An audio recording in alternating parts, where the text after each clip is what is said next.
እምብርት የሚያሳዩ ሴቶች ማየት በጣም ብዙ ጊዜ የተለመደ ነው።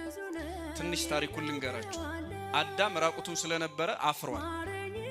ሔዋንም እንደዛው አፍራለች። በርቃኗ አለማፈር አትችልም። ምን በደለኛ ቢሆን ምን ኃጢአተኛ ቢሆን በርቃኗ አፍሯል። አሁን ያለው ትውልድ ወይም ደግሞ ዘመናዊ ነኝ የሚለው ትውልድ ለምን ነው በርቃኑ የማያፍረው? አንዳንድ የተገላለጡ አካላት ጌጥ ናቸው በዚህ ዘመን።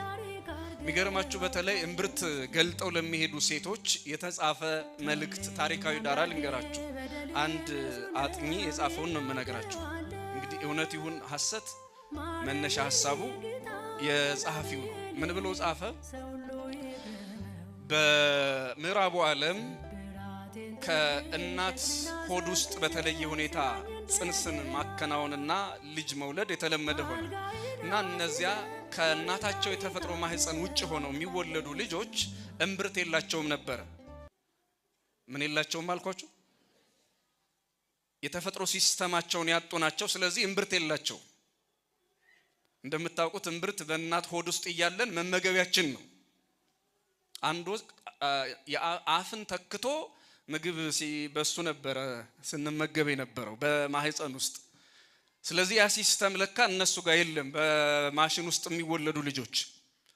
ስለዚህ ከአደጉ በኋላ እያፈሩ እምብርት ድብልብል ሙቀጫ ስለሚመስሉ ይሸፍኑታል። በተፈጥሯቸው ያፍራሉ። ይሄንን የሚቃወሙ ሰዎች ደግሞ ስህተትን በስህተት መቃወም ፈለጉና እኔ እናቴ አመጣ የወለደችኝ በእናቴ የምኮራ ሰው ነኝ ለማለት እምብርታቸውን ገልጠው እኔ እምብርት አለኝ ለማለት ተመልከቱ። ያን ስህተት ለመቃወም ሌላ ስህተት የሚፈጥሩ ሴቶች መጡ። የእናቴ ልጅ ነኝ ለማለት የማሽን ልጅ አይደለሁም ለማለት እና ሌላው ዓለም ላይ ተቃውሞ ያመጣው ነው እርቃንነት። እኛ ሀገር ግን ምን ሲል እንደመጣ አላቅም።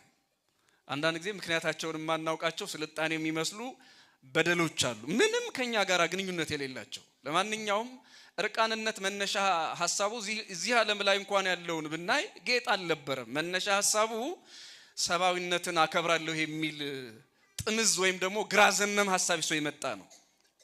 ለማለት የፈለኩት ግልጽ ነው። አዳም ራቁቱን ስለነበረ ምን ሆነ? ፈራ፣ አፈረ። ይሄኛው ዘመን ግን ጸበለስን ፍሬውን ብቻ አይደለም ግንዱን በልቶታል፣ ቅጠሉን በልቶታል፣ ስሩን በልቶታል። ከጸበለስ የቀረው ምንም ነገር ያለ አይመስለኝም። ከኃጢአት የቀረው ምንም ነገር የለም ማለት ነው። አዳም ምንም ሌላ ኃጢአት